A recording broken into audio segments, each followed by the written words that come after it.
नमस्कार दोस्तों। आज मैं आप सब लोगों को एक बहुत ही प्रासंगिक, समसामयिक और ज्वलंत विषय पर अपनी तरफ से संबोधित करने के लिए, अपनी तरफ से कुछ बताने के लिए उपस्थित हूँ। ये ऐसा कोई विषय नहीं है जिसके बारे में आप नहीं जानते, लेकिन इसकी प्रासंगिकता देश काल की सीमा से परे है। साथियों, मैं मानवाधिकार के मुद्दे पर चर्चा करना चाहूँगा। मानवाधिकार है क्या, ये सवाल उठता है। जैसा कि नाम से ही स्पष्ट है, मानवाधिकार अर्थात ऐसे अधिकार जो हमें मनुष्य मात्र होने के कारण प्रदत्त हैं, जो देश काल समय की सीमा से परे हैं, यानी कि जिन्हें हमें हर समय, हर देश में, हर परिस्थिति में प्राप्त हो, वह हमारे मानवाधिकार। मानवाधिकार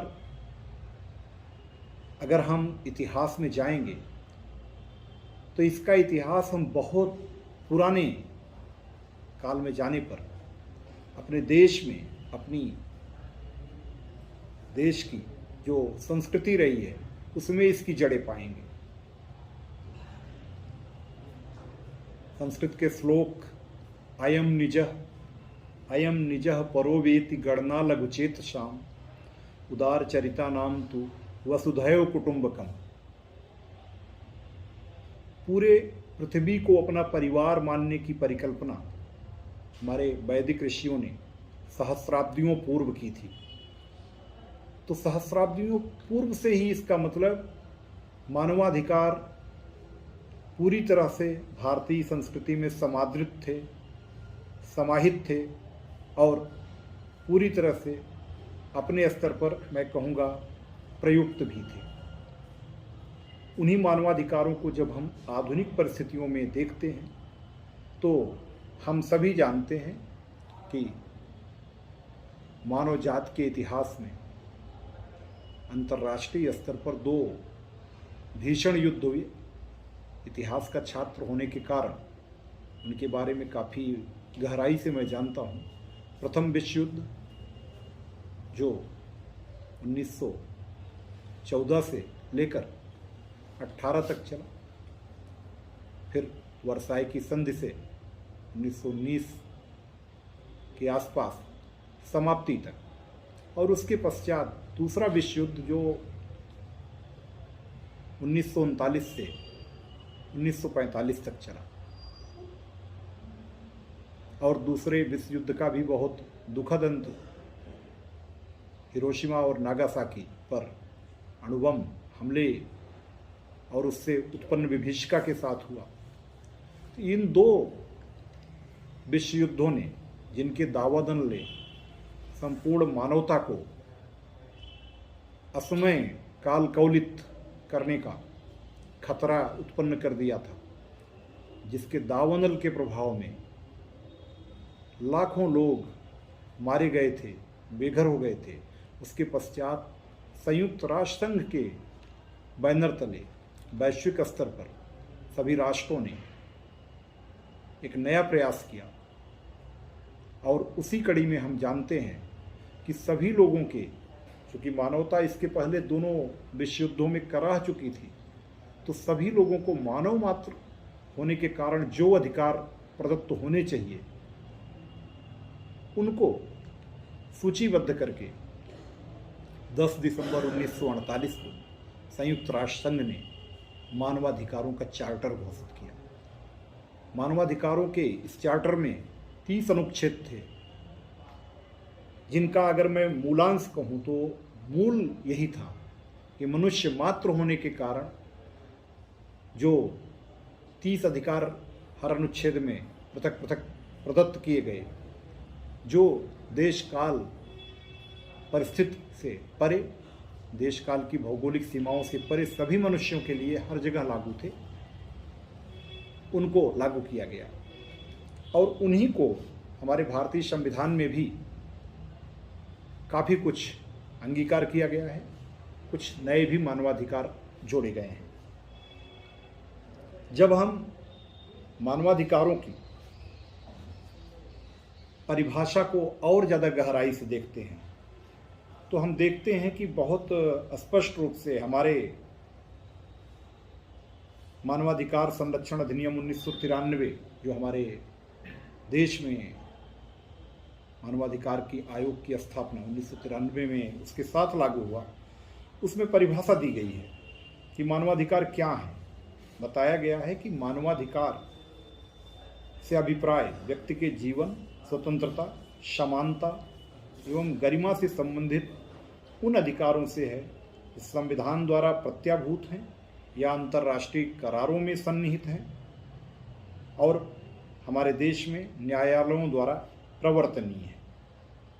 मतलब बहुत स्पष्ट है कि व्यक्ति के जीवन की स्वतंत्रता, समानता व गरिमा को संरक्षित करने वाले अधिकार मानवाधिकार हैं, चाहे वह हमारे संविधान में उनका उल्लेख है या अंतर्राष्ट्रीय करारों या संधियों में है, और जो हमारे देश में न्यायालय द्वारा प्राप्त कराए जा सकते हैं। प्रवर्तनीय का अर्थ है कि अगर हमारे मानवाधिकारों का कोई अतिक्रमण कर सकता है तो माननीय न्यायालय द्वारा हम वहाँ पर अपील कर वहाँ तक अपनी बात पहुँचाकर अपने उन अधिकारों की प्राप्ति कर सकते हैं।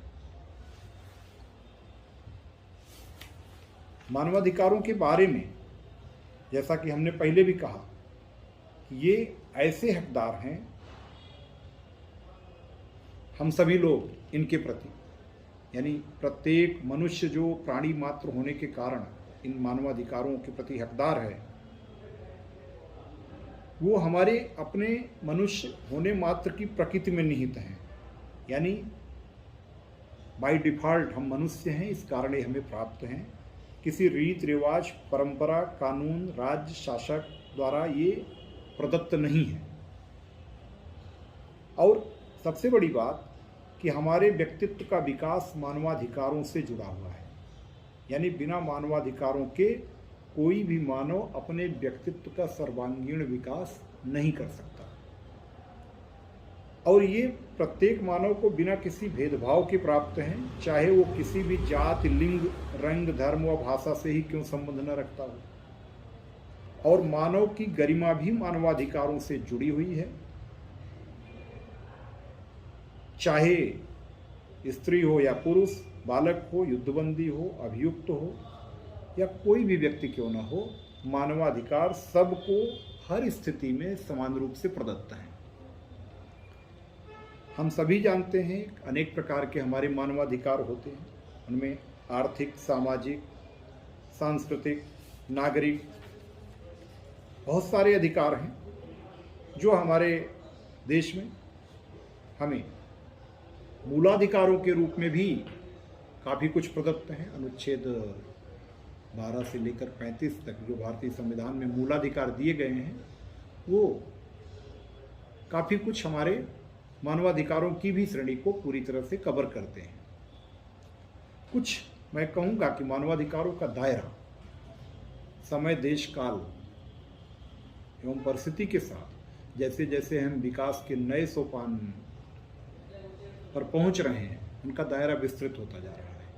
उसी कड़ी में आज की डेट में हम देखेंगे तो सूचना का अधिकार, पर्यावरण सुरक्षा का अधिकार, स्वच्छ पर्यावरण में जीने का अधिकार, विकास का अधिकार, क्षतिपूर्ति का अधिकार, रोजगार पाने का अधिकार, बहुत सारे ऐसे अधिकार हैं जो समय के साथ साथ भारतीय संविधान की व्याख्या के द्वारा माननीय न्यायालय द्वारा छोड़े गए हैं, और एक सभ्य सुशिक्षित समाज ने इनका पूरी तरह से स्वागत किया है। यानी ये मानव मात्र की गरिमा और उनके व्यक्तित्व को कहीं ना कहीं से और ज़्यादा सकारात्मक रूप से मजबूत करने वाले तत्व सिद्ध हुए हैं।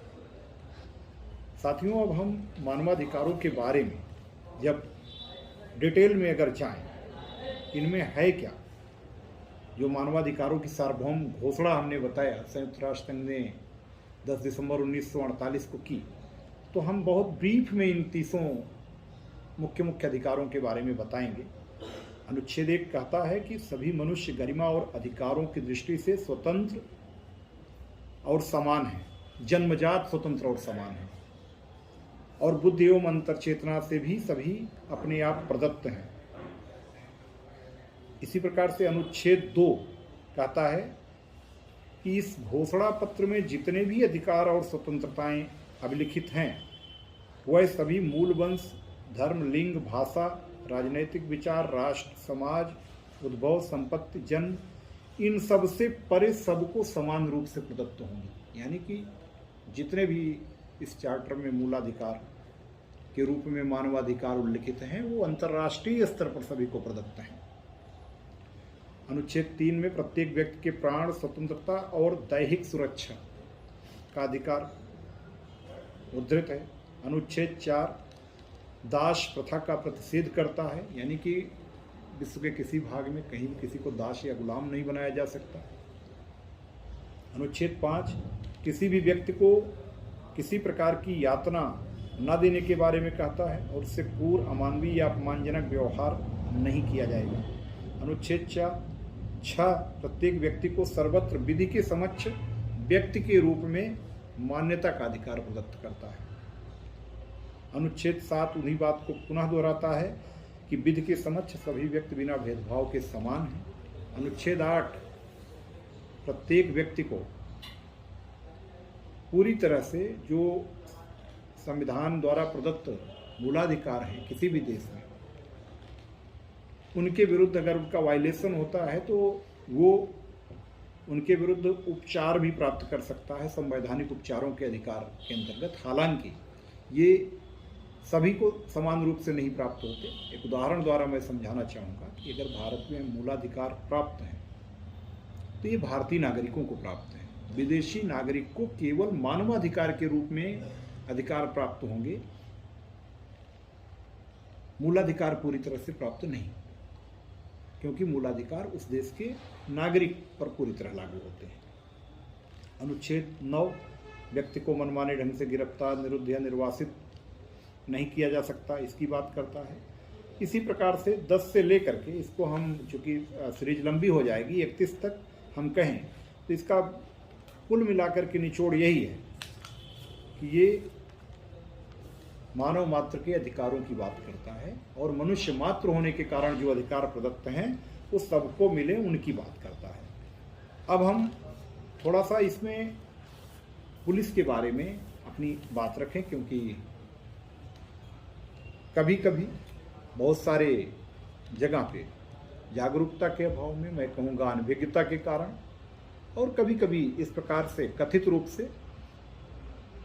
पुलिस के ऊपर मानवाधिकारों के अतिक्रमण के आरोप लगते हैं। यहाँ मैं ये स्पष्ट करना चाहूँगा कि मानवाधिकारों के बारे में सभी पुलिसकर्मियों को न केवल सम्यक प्रशिक्षण दिया जाता है, अपितु मानवाधिकारों के बारे में हमेशा जागरूक रहकर और उनका अनुपालन करने, उनको हमेशा आम नागरिकों के साथ, यहाँ तक कि चाहे वो कैदी ही क्यों ना हो, उनके साथ भी मानवाधिकारों को पूरी तरह से संरक्षित करने और उनके मानवाधिकारों के किसी भी रूप में हनन न होने की बात हमेशा बताई जाती है। मानवाधिकारों के बारे में मैं इतना अपनी तरफ से जोड़ना चाहूँगा कि कुछ ऐसे मानवाधिकार जो हर व्यक्ति को, इवन चाहे वह बंदी ही क्यों ना हो, पुलिस अभिरक्षा में भी क्यों ना लिया गया हो, उसको प्राप्त होते हैं, उनको हम अपनी तरफ से यहाँ पर ऐड करना चाहेंगे, बताना चाहेंगे कि थाने पर भी अगर कोई व्यक्ति आता है तो ये उसका राइट है, उसकी बात जो कहता है वो FIR पंजीकृत की जाती है। उचित धाराओं में पंजीकरण करने के पश्चात सबसे उल्लेखनीय बात है कि FIR की जो कॉपी है वो निःशुल्क थाना प्रभारी द्वारा जो वादी है, जो कंप्लेनेंट है, यानी आवेदक, शिकायतकर्ता या वादी जो हम कहें, उसको निःशुल्क उसकी कॉपी प्रदान की जाती है।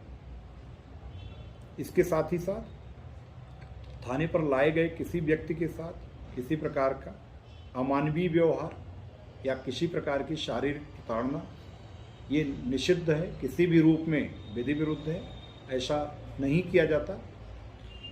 अगर कोई पुलिसकर्मी ऐसा करता है तो निश्चित रूप से उसके खिलाफ दंडात्मक, विभागीय और विधिक कार्रवाई सुनिश्चित की जाती है।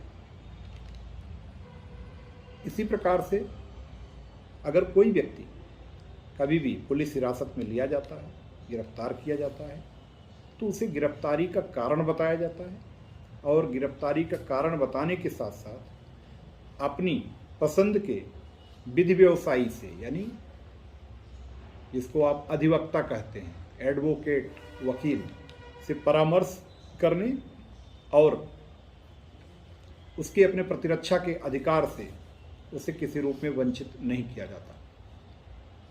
गिरफ्तार व्यक्ति को हर हाल में 24 घंटे के भीतर उस एरिया के, उस ज्यूरिसडिक्शन का जो एरिया है वहाँ के सक्षम न्यायालय में पेश किया जाता है। गिरफ्तार किए गए व्यक्ति को जब भी थाने में रखा जाता है तो जो मानवाधिकारों के अनुक्रम में भोजन, पानी सहित सुविधाएं हैं वो प्रदान की जाती हैं। इसी प्रकार से हथकड़ी के बारे में भी बहुत स्पष्ट निर्देश है कि थाने में जो भी व्यक्ति रोका जाता है, सामान्य स्थितियों में व्यक्ति को न्यायालय में पेश करते समय हथकड़ी नहीं लगाई जाती, लेकिन अगर कभी कोई ऐसा गंभीर अपराध का कैदी है जो अभ्यस्त अपराधी है, जिसके पुलिस अभिरक्षा से भागने के प्रयास का इतिहास है, तो ऐसे व्यक्ति को माननीय न्यायालय से, यानी जो संबंधित न्यायालय है, उससे आदेश प्राप्त करके हथकड़ी लगाई जाती है। ये अपवादात्मक स्थितियों में गंभीर कैदियों के साथ जिनका पहले भागने का प्रयास या भाग जाने का इतिहास रहा या उनके ऊपर इस प्रकार के प्रयास की संभावना करने का अंदेशा हो, और वो भी सक्षम न्यायालय की सहमति से ही ऐसा होता है। पुलिस रिमांड में जो व्यक्ति लिए जाते हैं उनका 48 घंटे में चिकित्सीय परीक्षण कराया जाता है। इसी प्रकार से जो भी व्यक्ति पुलिस अभिरक्षा में होते हैं, जितना संबंधित मानवाधिकार हैं, उन सब का अनुपालन पूरी तरह से सुनिश्चित किया जाता है। इसमें कहीं किसी भी प्रकार की कोई लापरवाही नहीं होती। यहाँ तक कि जो जमानती अपराध हैं, जमानती अपराधों में थाने से जमानत किए जाने का भी प्रावधान हमारे अपने संविधान द्वारा प्रदत्त शक्तियों के अनुक्रम में विभागीय रूप में सुनिश्चित किया जाता है। इसी प्रकार से किसी भी महिला को थाने पर अकारण बुलाया या रोका नहीं जा सकता। सूर्यास्त के पश्चात, सूर्योदय के पूर्व अपवादात्मक स्थितियों को छोड़कर महिला की गिरफ्तारी या पूछताछ करने से निषेध का भी प्रावधान है। थाने पर पूछताछ के दौरान किसी से भी अभद्र या ऐसी भाषा या जिसको कहें कि मानसिक रूप से प्रताड़ित या शारीरिक रूप से प्रताड़ित करना, इससे पूरी तरह से बचने का, और अगर कोई ऐसा करता है तो उसके विरुद्ध विधिक कार्रवाई किए जाने का प्रावधान है। साथियों, ये सारे मैं जो तथ्य बता रहा हूँ, आप में से बहुत सारे लोग इससे सहमत नहीं भी होंगे। ये कहेंगे कि नहीं, पुलिस इनका अनुपालन नहीं करती। कुछ लोग कहेंगे करती है, कुछ लोग ऐसे भी हो सकते हैं जो कह रहे हो नहीं करते। मेरा मानना है कि आप सभी को, हम सभी को, हम पुलिस अधिकारियों, कर्मचारियों को भी और आपको भी इन्हें जानना चाहिए। जागरूकता ही सर्वश्रेष्ठ बचाव है। मैं पहले से भी कहता हूँ, अगर आप जागरूक हैं अपने अधिकारों के प्रति तो निश्चित रूप से आपको अधिकार प्रदत्त होंगे। किसी जगह अगर अधिकारों का वायलेशन होता है, आप जागरूक हैं, तो निश्चित रूप से वायलेशन करने वाला, चाहे पुलिस वाला हो या आम पब्लिक, उस पर कार्रवाई होती है। और साथ ही साथ मैं जोड़ना चाहूँगा कि अधिकारों के साथ साथ हमें अपने दायित्वों के प्रति भी जागरूक होना चाहिए, क्योंकि अधिकार और दायित्व, अधिकार और कर्तव्य, इनको आप एक ही गाड़ी के दो पहिए कह सकते हैं, एक रथ के दो पहिए कह लीजिए। एक भी पहिया अगर काम नहीं कर रहा है तो रथ नहीं चलेगा, चाहे जितना ही सजावटी क्यों न हो। मतलब बहुत स्पष्ट है इसका। मैं दूसरे शब्दों में समझाऊंगा तो शायद सरल भाषा में समझ में आएगा। अंग्रेजी में एक कहावत है, your freedom ends where my nose begins. यानी आपके अधिकार वहीं समाप्त हो जाते हैं जहां हमारी नाक शुरू होती है। मतलब आपके अधिकार की सीमा वही है जो दूसरे के अधिकारों को अतिक्रमण न कर रही हो। इसका समाधान क्या है? हम सभी जानते हैं कि जो किसी का अधिकार है वो दूसरे व्यक्ति का कर्तव्य है, और जो दूसरे व्यक्ति का कर्तव्य है वो किसी तीसरे या हमारे अधिकार की श्रेणी में आता है। तो हम सभी लोग केवल और केवल अगर अपने कर्तव्यों के प्रति जागरूक हो जाएं तो हमारे अधिकार स्वतः हमें मिलते जाएंगे, क्योंकि जब हम अपने दायित्वों के प्रति दायित्व बोध के भाव से मनसा वाचा कर्मणा जागरूक होंगे, उन्हें करेंगे, तो चूंकि हमारे ही दायित्व दूसरे के अधिकार हैं, और दूसरे भी जब अपने दायित्वों का पालन करेंगे तो उनके दायित्व हमारे अधिकार हैं। तो ये अन्योन्याश्रित संबंध है अधिकारों और कर्तव्यों में। इसीलिए गांधी जी ने इनके बारे में कहा था पहले भी कि जब हम अपने अधिकारों के पीछे भागेंगे तो कर्तव्य हमसे दूर भागेंगे। वो हमें अधिकार नहीं मिलेंगे, कर्तव्य भी हमसे दूर रहेंगे। और जब हम केवल अपने कर्तव्य करते रहेंगे तो अधिकार हमारा पीछा करते हुए हमारे पीछे आ जाएगा, यानी हमें स्वतः प्राप्त हो जाएगा। तो साथियों, ज़रूरत इस बात की है कि हम सभी अपने दायित्वों के प्रति सजग हों, चाहे आम पब्लिक हो, चाहे हम पुलिस वाले, चाहे अन्य सारे लोग जो जहाँ भी हैं, उनके जो भी दायित्व हैं उनके प्रति सजग रहें, अपने दायित्वों की सम्यक प्रतिपूर्ति करें। निश्चित रूप से आपको अपने सारे अधिकार भी मिलेंगे। और मानवाधिकारों की बात जहाँ तक है तो मैं ये कहूँगा कि मानवाधिकार तो हमारे जीवन की प्राणवायु हैं, ऑक्सीजन है। उनके बिना जैसे हमारे शरीर का अस्तित्व नहीं है, वैसे मानवाधिकारों के बिना मानव का अस्तित्व बिल्कुल नहीं है। तो मानवाधिकारों का अनुपालन हम सभी लोग अवश्य करें। इस बात को हम सब लोग अपने मन में दृढ़ संकल्प लें। जरूरी नहीं कि मानवाधिकार का पालन केवल पुलिस के लिए ही जरूरी है, आम लोगों के लिए भी मानवाधिकारों का पालन उतना ही आवश्यक है जितना हम पुलिस वालों के लिए। इसलिए मैं कहूँगा कि अपने और दूसरे सभी के मानवाधिकारों के बारे में जागरूक भी हों और उनका सम्मान भी करें। आज बस इतना ही। आगे फिर कभी मैं इनके बारे में कुछ और विस्तार से बातें करूँगा। तब तक के लिए धन्यवाद। जय हिंद।